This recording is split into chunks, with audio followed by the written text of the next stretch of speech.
ظل كل ما يجري من أحداث في بلدنا الحبيب لبنان، اقتصاد يواجه أبشع أنواع الانهيار، وشعب مهدد بالجوع والفقر. بلدنا الحبيب الصامد في وجه الفساد والفقر وانعدام الفرص والحقوق. ومن هنا بلد الفرص أمريكا نضوي شمعة لتنير وتثقف وتسلط الضوء على النجاحات العرب، وتحديداً نجاحات النساء العربيات لوين ما كانوا بأي بلد يبدعوا. اليوم برنامج هيا بيسلط الضوء على قصة كل امرأة تعبت لوصلت ولتكون نموذج لباقي النساء وجيل المستقبل. A wife at 15, a mother at 16, a widow at 35, and heartbroken by the loss of her son at age of 50. My guest is the author of A Sprinkle of Dust and the 25 Icons of Peace in the Quran. She has published and presented many articles on second language acquisition, Arab women and culture, religious barrier, interfaith, and Islamophobia. She is the recipient of numerous awards and honors. She is the creator and retired director of the English Language Institute at Henry Ford College. My guest today is an inspirational lady, Dr.Mary Assel, and we're gonna take a break and we'll be right back.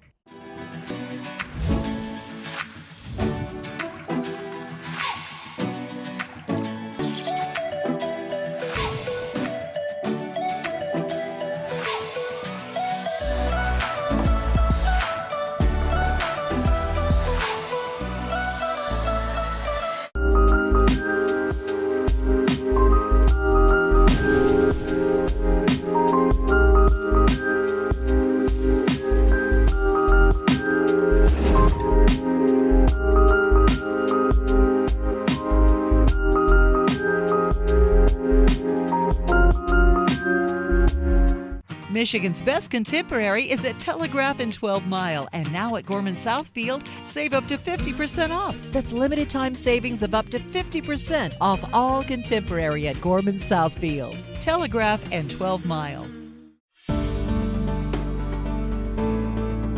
The One. We are business consultants who equip leaders to lead at their highest level while building teams that work together and support their team and the leadership. We deliver customized business solutions that fit your company's needs, including business development and customized process solutions. Contact us today. Thank you. مساء الخير and welcome to Heya. I'd like to introduce Dr. Mary Assel. It's great to have you at Heya and What's Up Media. Thank you. It's great to be here, and I'm very, very appreciative. Thank you so much. Welcome. I have to say, you are an outstanding writer. I have read a few pages of your book, A Sprinkle of Dust, and I had to hold back my tears. It's really profound and deep and descriptive. Tell me. Well, first of all, when I wrote the book, I didn't just write it. We talked earlier, and it took many years. I took a lot of notes, and then over time I set it aside maybe for about 2-3 years and said to myself, I'm not going to do anything with this. I got my feelings out on paper, but then I said to myself, no, I think Mazen would want me to do more with this. And to somewhat, when I can go over a few things, like the 5 stages of grief, if we want to take Elizabeth Kubler-Ross's 5 stages and tell you, yes, that almost everyone goes through these 5 stages. Yeah. First of all, you don't, I can go there if you want, but in the meantime, I just want to say the reason I wrote the book is so that, first of all, I can feel better myself, that my son is there. I can pick up the book, read about him, and I know. never forget little things that meant nothing then but mean more now. And it must have been very devastating for you. Would you be able to take us back in time when you found out that your son had only 2 weeks left to live? Yes. I was doing a side job for my sister, and then Mazen always had headaches, and his wife told me, can you get Mazen to see a doctor? And he did, after I spoke to him. And insurance companies don't do MRIs right away. And what upset me after his death is I went and fought the insurance companies in Washington, After DC. his death, okay. After his death, but they just don't do MRIs. They don't approve them right away. But once he did the MRI and I found out that he had 2 weeks to live, I looked at his wife and I said to her, you know, in this country, women have every right to take charge, and the mother means nothing. Will you allow me to take charge? And she's like, you take charge of anything and everything as long as we can save my husband. I don't know if I can save him based on the data that I'm reading and all the information that I'm reading. Were you like confused at that time? Were you confused at that time? I was confused, but no, the science was in front of me. Okay. And you can't deny factual information, and the information in front of me was bad. Right. You know, but still, you know, I'm a believer, a strong believer in God, and I say to myself, there might be a different way. Who knows? So I took that information, and when the doctor had told him, go home and write your will, that's when I told Mona, let me help and let me take charge, and she said okay. And of course we went, and you know, they were trying to give him morphine and end his life peacefully with morphine. And that's when I said to myself, this isn't going to end here. You did not accept it? No. Okay. And that's when my battle began. I said, I started doing all my research. I started Googling and doing whatever I could do. To learn more about his condition. About his condition. My PhD was on the science of the brain and how we understand and memory and all that. And so I already had so you had like a background great interest in the brain. And then I took classes. I signed up. My son's very ill, but I signed up for medical school classes. Even though I was auditing those classes, I signed up for them so that I could understand more about his condition. And of course, I'm not a doctor. I'm not a medical doctor. I'm not going to be able to compete with anything that the medical world is telling me. But you were trying so hard to save his life. I mean, you tried through science, through faith, anything and you never gave up till the end. Anything I could do. And honestly, the 2 years that he did live, after the 2 weeks that he was given to live, one entire year was an excellent year in the life of his children. He was able to communicate more with his children. And he was kind of fine. He was up and fine and walking and doing things normal. He gradually went backwards. I want to say the last 6 months of his life he was bedridden. And that was hard, that was difficult. And that's when I had no choice. But I remember you mentioned in the book about you went to Mexico. Yes. To this lady. Well, I went to brain tumor conferences. I decided that, okay, let me go see what they do at these brain tumor conferences. And I did. And I was walking in and out of one conference room to the other and realizing what's going on. And then I heard music. And then when I went into one of the rooms, there was a man playing the guitar and singing. And he said, don't believe that the song was a beautiful song. And he said, don't believe the medics. Just move on and get your own hope and do whatever you need to do on your own, and don't believe doctors. And the with song all said due that. respect to doctors, he said, they told me I was going to die within a year, and here I am. It's been 7 years. So you got that thing. So that gave me a little bit of hope. Head, yeah. So I called my brother, and we went to see the Mexican curandera in Mexico. Okay. And we went there, and you had hope back then, like you wanted to hold on to something. I figured science has failed me. Maybe if I see a curandera, she'll give me some hope. Right. She didn't. You know, I had a shirt from Mazen, and she said, I'll pray, but I can't do anything. So you felt it at that time, like that was it? That was it there. And so I came home knowing that, it was just a matter of time after that. And I think that was like in February, and Mazen died in April. Okay. I know grief provokes, physical and emotional symptoms and spiritual insights and turmoil as well. And what his name? Let me see. He is a film producer. His name is Timothy Shriver. He said, if you get grief wrong, you get a lot of things wrong.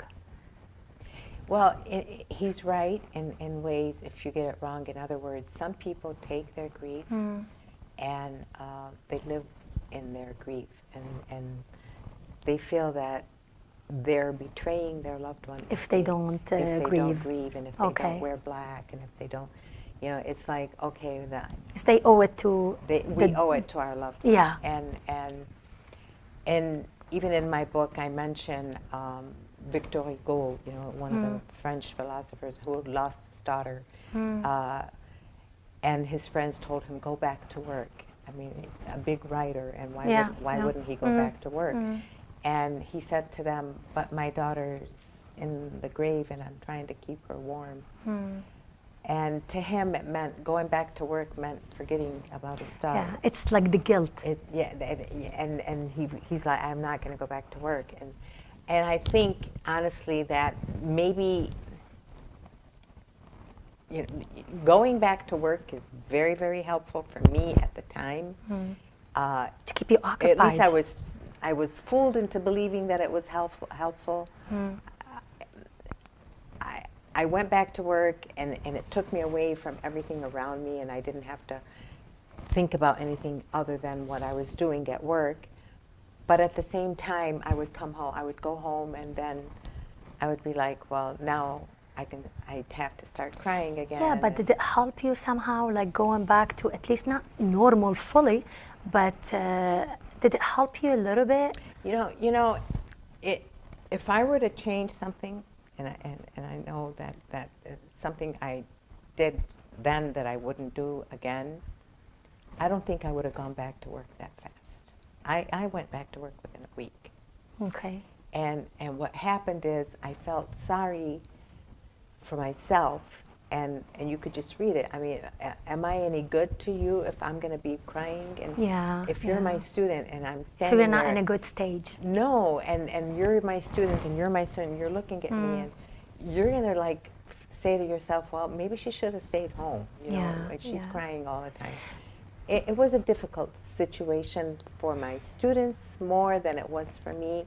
For me, it was me getting away and not. So that was too fast to go back to work. Right, and then 9/11 took place right after that. Mazen died in April, and then in September we had 9/11. Yeah. And so I was like, well, now I have to deal with all these students who are crying and grieving, and they want to go. It was a tragedy. It was a big tragedy for a lot of people as well, and a lot of people died. Right. And then here you go with the grief part where, okay, I'm grieving, my son died, I'm going through, I want to say denial, but I couldn't go through denial because we bury, we don't cremate, we bury, Yeah. And if you bury someone, you watch that person go in the ground. It's hard. You know that he's buried, you know that he's gone. Right. You want to say no, he's not gone, but you know he's gone. Right. Don't you think when people hide or their pain and their feelings, that will fire back at them eventually? Of course it will. Of course it will. And those 5 stages, they're not necessarily consecutive stages. Yeah. You can be here in denial, and then you can be over here in depression and go back. Yeah. You mentioned in your book about the stages of grief, and can you walk us through those stages, at least to understand how to deal with grief, and Well, when you first lose someone you love, I don't think it's wrong to cry, to scream, to speak your mind. There's nothing wrong with that, to me, because I'm very emotional. But at the same time, like some people would come up to me, Hanan, and say, "Hey, Allah badu, that's what God wants, that's okay." Well, okay, that's what He wants, but that's not what I want. Yeah. So you couldn't accept how is that going to make me feel better? Okay. I mean, that probably you thinking that maybe, yeah, that's God's will, but it's not my will. Yeah. And my will would have been to keep my son with me, but so you couldn't accept that fact at that time. Some people want to be nice. They were trying to comfort you, and this is the way to comfort you. And, right, and it just doesn't work like that. Yeah. And what happens is you need to let the person grieve. If a person's crying because they lost someone, you shouldn't have to tell that person, don't cry and you'll be okay and time is going to take. Time will heal all wounds. Yeah. Time will never take away your pain. Your pain is going to be there till the day you die. That will be with you. The only difference with time is you've learned to accept it. So if you go through denial and then you start bargaining, and saying, well, God, you know what? And I did a lot of that. Denial part. Like the denial, I didn't do too much of it because I knew my son was gone. Okay. I couldn't deny. My sister lost her husband. Before he died, and I want to say like maybe a week or two, she was in denial. And I could watch her. I could see the denial. But maybe she didn't know that she was in denial. Or no, she didn't. No, yeah. She didn't know. No, of course not. But I'm watching her. I'm watching. It's like she didn't think it was really happening. Yeah. And my mother was like that when my father died. It's like my mother didn't even want to be up that night, and she's like, "What do you mean? She doesn't want to face the pain. He's not going to die tonight. Yeah. Why are you going to stay here? Go home. Go be with your husband. Your father's not going to die tonight." So sometimes people are in denial. I, at the time, was not in denial because I knew my son was sick. And I knew my son wasn't going to make it. And I knew my son wasn't talking, wasn't moving, wasn't walking. All the signs were there. But if it's a sudden death, or if, like, my brother-in-law died within a few, months after he was diagnosed. That was, to me, that was sudden. That was sudden. My father had Alzheimer's, and we knew he was going to die, but he got, like, within a couple of weeks, he was gone. Wow. Those kinds of deaths, then the person will be in denial. So once you're done with denial, you go to the bargaining part where, okay, God, if I pray, if I give the poor, if I fast, if I commit to the 5 pillars of Islam, of my religion, will I reunite with my loved ones? Will I reunite with my mother? So this is father? what you You thought. bargain with God. You bargain You're with bargaining God. with God, and you say, "Can I do this? Can I do this?" But then comes the part, and this I did suffer with. This one was anger. I was angry. I was angry at the world. I was angry at myself for living. I was angry at life. I was angry. I was just an angry person. You're mad. I'm the kind that, like, if you're standing in front of me in line, or if you cut in front of me, okay, go. You want to cut in front of me, cut in front of me. Yeah. Then, when I was angry, dare you cut in front of me? You had to let it out on somebody. I was angry. I was so angry. No, you couldn't even look at me. And then it took a couple of years. And then I said, you were angry like for a couple of years. Very angry at the world, very angry at everything. I didn't want to do anything. But at that time, did you have support from your family, Always. loved ones? Always. And were you angry at them as well? No. It was just angry at the world, angry at life. No, I wasn't angry with them. No, honestly, I wasn't. But I was just angry at, maybe I was angry more with myself than I was with them. But then that anger phase stopped when I said to myself, why am I angry? She didn't take my son. He didn't take my son. It's not their fault. Yeah. I can't be angry at people. And so it took you a while to realize that. Good 2 years. I'm not going to deny it. I said to myself, this isn't going to happen. So to calm my anger, in fact, I talked to my doctor at the time, and he gave me Wellbutrin, and he said that will keep you calm. And I'm like, okay, maybe I'll stay calm, And I stayed on Wellbutrin for a couple of years, 2 or 3 years, and then I decided I don't need that. And then as soon as I got rid of the anger, And then I said to myself, okay, now that I'm angry, maybe I should just stay by myself, not do anything. And I went into a little bit of depression, not much of it, but a little bit of depression from fear that depression was not because I lost Mazen. My depression was, am I going to lose Rania? Am I going to lose Dania? Oh, so you were scared. Am I going to lose Adam? Am I going to, who else am I going to lose? You know, you go through that kind of, you know, a lot of things start accumulating and you say, who am I going to lose now? You know, I was reading something about, like, you have to recognize the F factor, which is fear and forgiveness and faith, in order for you to process, to move forward, transition the grief into something else, like a new phase or a new life or something. Hanan, that is so true. That is so beautiful and so true. But when you tell someone, this is what you have, the F factor, and this is what you have to go through, when they are going through this phase, they don't hear you. Yeah. They're not.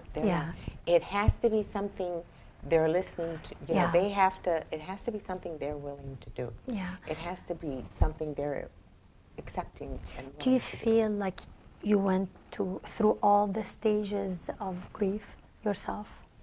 I did, and I want to say I added to them, like the acceptance part in the end. I accepted it, but accepting doesn't mean you're okay. Like you move on and that's it, and life is good. And you forget your son. What you accept, that now your son is no longer a physical being around you. He's a soul who lives inside of you, and he lives with you, and he's part of you, and he's not going anywhere. And the way I look at it, it's like when my mother died. My father died, and I loved my father. And again, I'll keep saying, my father was a wonderful man.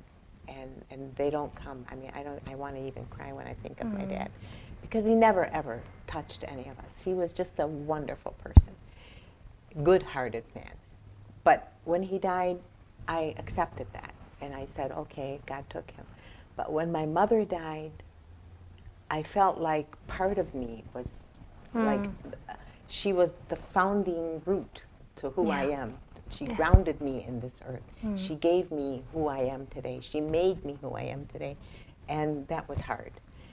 When Mazen died, it's part of me that died. I feel like, okay, now I lost a limb. You know, you feel like you lost. So it's a different. It's a different. Everything is a different pain, different feeling. Kind of pain.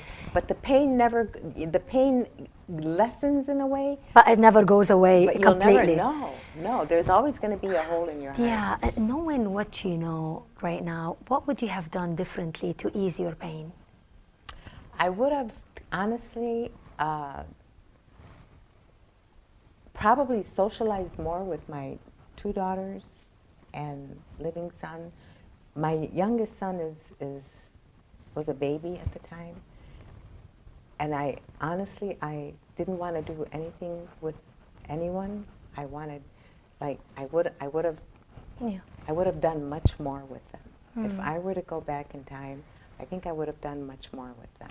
What would you give advice to parents who are going through a loss of a loved one? Not to think that this is something that's going to go away. It's going to be there forever, but not to let it take over your life.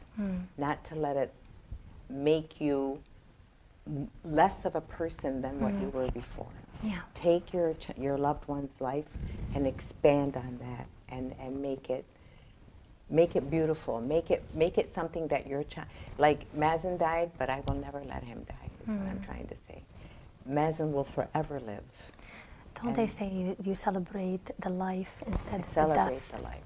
Yeah. You celebrate his life. You celebrate his life with his children. You keep his history, his story alive through his, via his children. You talk to them. You explain to them. If he doesn't have children, then he will always remain. Some people choose to do, foundations, and some people choose to. They pick whatever, like Joe Biden. He's doing something with the cancer research because his son also died from the thing. So people choose to do different things that make them feel better, and I think that helps. That helps. You can't just say, okay, it's over. Yeah, that's a good advice. And before we take a break, I would like to say that Dr.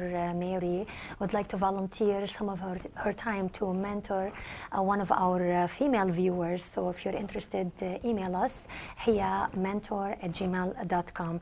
And when we come back, we're going to talk with Dr. Mary about surviving the loss and setting up goals and how to execute them and find happiness all over again.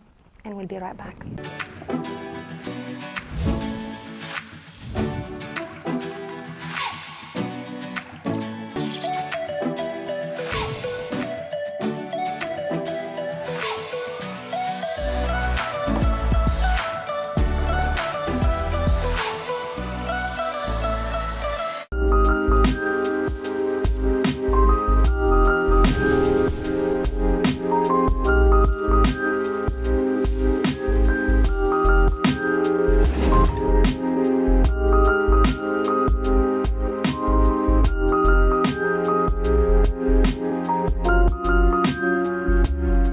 Michigan's best contemporary is at Telegraph and 12 Mile, and now at Gorman Southfield, save up to 50% off. That's limited time savings of up to 50% off all contemporary at Gorman Southfield, Telegraph and 12 Mile.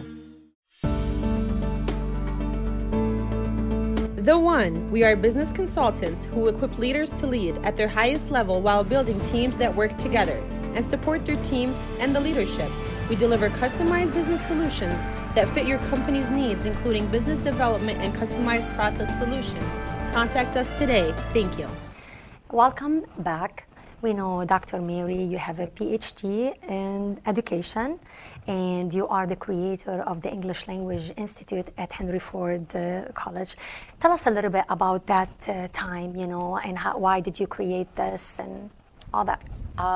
When I first came back in 87 to Dearborn, I was away for 20 years and I came back. Yeah. I worked at Dearborn High School, and I ran the English as a second language program at the time. They used to call it bilingual program, where we would have foreign students come and we would teach them English. Yes. And I liked it. I liked that idea, and I would have maybe 3, 4, 5 maximum different nationalities, because we didn't have that many foreigners. But after a 10-year period, and I moved into the English division, and then I got a phone call from a friend of mine and asked me if I'd be interested in working at the college. And so I said I might start teaching there part-time to see what you're talking about and if it's something I'd like to do. And I did, and I worked there part-time at night while I was still working during the day. And then they were impressed with me, and I loved what I was doing. And so the president asked me at the time, it was President Mazera, if I would open up an English Language Institute. So it was needed at that time? It was needed. Okay. They didn't have an English Language Institute. And so I did. He gave me the finances to do it. I talked to another person. I interviewed a few people, but I talked to a person. His name is Ed Demerly, and he became my partner. And he had been at the college for a good 20 years, so he knew all the politics of the college. Okay.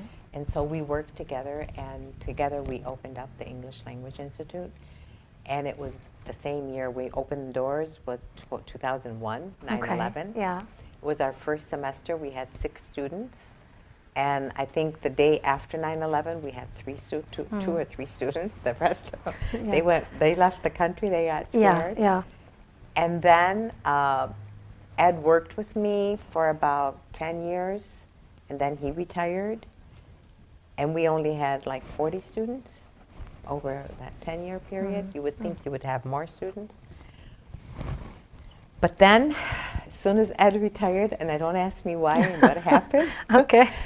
We serviced 85 different nationalities. Wow, that's amazing. And I had 600 students. And 35. So it picked up It amazingly. picked up like that. That's awesome. And they never replaced Ed. Okay. Oh, okay. So double duty over here. So you were working hard, obviously.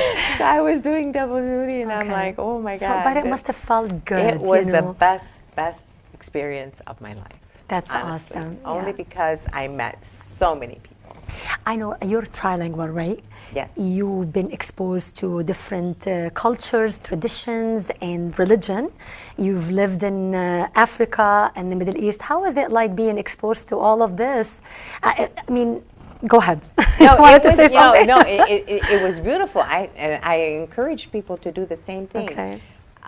First of all, when I went to Africa, I didn't know French. And I've had some French in middle school, high school, but But it was nothing. nothing Yeah. significant. But when I went to Africa, I wanted to go back to school. Okay. And I had 3 children at the We're time. going to talk about every part now. They were born there. Uh-huh. And, you know, Dania was born here. Dina was born in Michigan, but the other 2, I had them in Africa. And I went back to school in Africa. Okay. And I learned French, and I wanted So you learned French in Africa? Yeah, and I wanted to study the French for the French baccalaureate because I went to the university for 2 years, and they told me, we're not giving you credit because you don't have a French baccalaureate. And then said, okay, I'll go back. So you did French Well, baccalaureate? I started, and Okay. then my husband decided to go to Lebanon. Okay. So we left Africa, went to Lebanon, but Africa, learning, you know, I worked with the nuns there. My children were in private schools, and I taught English there. That was the beginning, you know, where I started teaching English. They would teach me French, and I would teach them English. You know, it was a trade-off, and it was beautiful. And That's I opened nice. up a school for the blind. In Africa. In Africa. Mhm. Okay. There was a Jewish lady that asked me if I would help her, and together we opened up a school for the blind. I typed Braille, and That we is made awesome. books, and it was a beautiful, beautiful, beautiful experience. I loved Africa. I really did. That's amazing. But before that, I mean, how was your experience? We have to talk about this a little bit. To be wed at 15 years old and leaving not the state from the state, not the state, to Africa. How was the experience like? I mean, you were a kid yourself. Yeah, it was horrific. Yeah, I'm not going to say it was a beautiful experience. Okay. No, it was a scary experience. In fact, my husband at the time, when we got to New York, he goes, you know what? I'm sending you back. Oh, so he went with you. I mean, he was came here? Okay. Yeah, we got married within 2 weeks. Arranged marriage. So I was going to ask you, was it an arranged marriage? Okay. Okay. And then we got to New York, and as much as I was crying, my brother Jamal was my love. He was 10 years younger, and my mother Okay. had me taking care of him all the time. I'm like, how am I going to let go of my brother Jamal? I want my brother Jamal, you know, and I'm crying and crying. And my husband's like, I'm taking you back. I'm done. Okay, and what happened? He didn't take you back, obviously? I said, no, it's okay. I'll continue to. So we lived, and it took maybe 2-3 years for me to adjust to my new life and being married. And then I had Mazen, and Mazen became everything to me, and that's probably why I was so attached to him, because I had him when I was 16. I got pregnant right away. So, and I yeah, had you Mazen were a when I was mother at 16 years old. You know, did you feel like you missed out on your teenage years at all? Well, I did, and that's why I went back to school. Yeah, okay. But I did miss out on, you know, dating and going out and having fun and doing things that young teenagers would do. Yeah, I didn't do any of that. Yeah, I mean, what would you say to girls nowadays if they want to really be in a not relationship, they want to be married at a young age? And we're not talking 15. I mean, now 21 or 25 is young now. I know. You know, things changed. But what would you tell them? Well, let me tell you what Mahmoud, my first Your husband, first husband. told Dania. He put Dania on his lap, Dino. They put her on his lap. He was dying at the time. Okay. And he said to me, you see Dania and Dania? And I said, yes. He said, don't ever let them get married young. Yeah. And I said, why, Mahmoud? And he said, because I suffered a lot with you. Oh, he said And that. he said, it's not fair to a man to marry someone young Yeah. and then have to deal with working with that This person. is interesting. I Yeah, mean, for he a man said, to say don't that. ever, Yeah. ever let them marry, because they need to have an education, and the person they marry, if they're young, isn't going to. And I think when you get married young and you really want to do something after your marriage and get it's harder. You have to do double the work with everything. You know, Yeah, it's not yeah. easy. No, it's not. It wasn't easy, but because I loved school, it wasn't hard for me to go back to school. Okay, so you were eager. What motivated you the most to go to school? I was part of every club in Africa. Okay, The so you were very American Women's active. Club, the French Women's Club. Right. You have a lot of time on your hands. Yeah. You have Yeah. you know, domestic help, and you didn't really have much to do, and it was hot. Yeah. And so you'd always find places to go to where you could be in a nice environment where you could Yeah. help. And so I was part of all these clubs. And what happened is you just start giving from yourself and giving of your time to make sure that things go on and your life. I learned a lot by volunteering and doing things that. So it has to be in you. That drive had to be in you. I A mean, lady came up yeah. to me and said, "You know what this is?" And I said, "No." And she showed me a book. It's called the GED. You told me that you didn't go to school. No. You didn't graduate with a high school. And I said, "No, I didn't." And she said, "Well, study the GED." And I'm like, "I would love to." And you she did, you did. And I did. I Okay. mean, I was only 16 or 17. Mazen was barely a few months old, and I That's told her, good. I'll do that. Yeah. And she goes, "Take it home, study, understand what you need to do, and then Right. go to the States and take the test." And I did. That's awesome. Yeah. We're going to talk about a part about your first husband.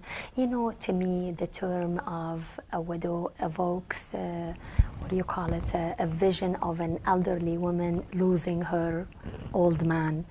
But for some women, this is not the case, you know. In your situation, you lost your husband when you were 35 years of age. How was that like? It was hard because by then I was really attached to him, and I loved him a lot. And I had polio when I was young, and it really never impacted my walk. And if it did, not too many people would notice. But when he died, I couldn't walk. It's what they call post-polio syndrome. Because you were very sad. I don't know if my nerves were shot, I don't know. And he had pampered me a lot, where I didn't even know how to write a check. I never had to worry about anything. I never knew what a house payment was. I never knew anything. And all of a sudden, all this is on me. Yeah. All of a sudden, my son wanted to go back to school, and I had to take over the business, and I had to. So and you I had couldn't to get out learn of bed. things fast. Real fast. Yeah. And it took me a few weeks, but and people, you know, in Lebanon, how the tradition is. You were back in Lebanon I at was that still time. in yeah, Lebanon, yeah. and she didn't even wait 40 days, and you know, and then finally. But you had to do something, yeah. right?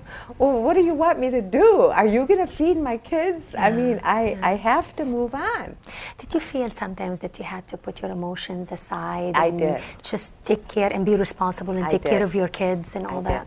I did. That's exactly what I did.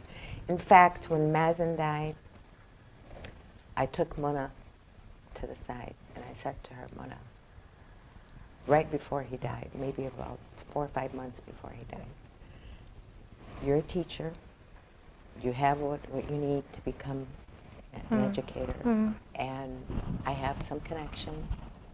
I know a lot of people in the district, and I want you to go back to work."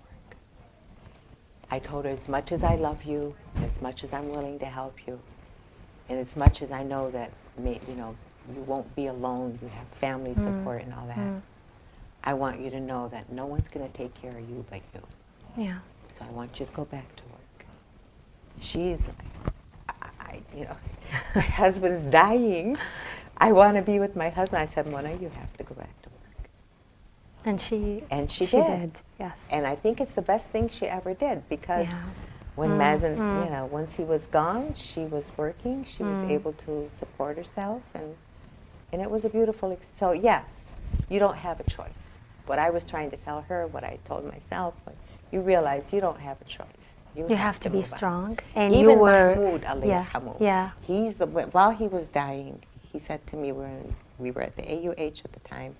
He said to me, "Don't forget to finish your schooling. Don't stop taking classes just because you want to be here with me. Finish your schooling. Make sure you finish your schooling." So he was trying to empower you while he was dying. He knew. You know, let her have something. Let her move forward with So something. he played a role in your, in your education, in your work, and everything else in your life. Yeah, he would show off. He would tell people, "Oh, my wife, Ari, she's got, you know." He would start, and I'm like, "Mahmoud, please don't brag." That is so nice. He was nice. And after that, and after your grief again, the loss of your husband, and you came back to the States and all that. So let's talk about, you know, living all over again after all these losses in your life. Right. Yeah, we want to like finish it with a happy ending, and you know. Yeah, you don't treat your loss as the end of life. It is not the end of life, because your heart is still beating. Yes. You know, and you know, like I said, life shouldn't end. No, you cannot. Yeah. Life does not. Living does not end. Yeah. You're still you know, you're moving, you're walking, you're living. Yeah. You do not have a choice but to keep going. And when you have to make it worth. Yeah. And when my friend said to me, "Mary, are you dating?" and I told her no, and she gave Ernie, my current husband, of 20. So she's married again. 26 years. 26 years. So I'm probably 90, 95, all right? Oh, come on. Do the math, and you'll see how old I am, right? Well, you look great.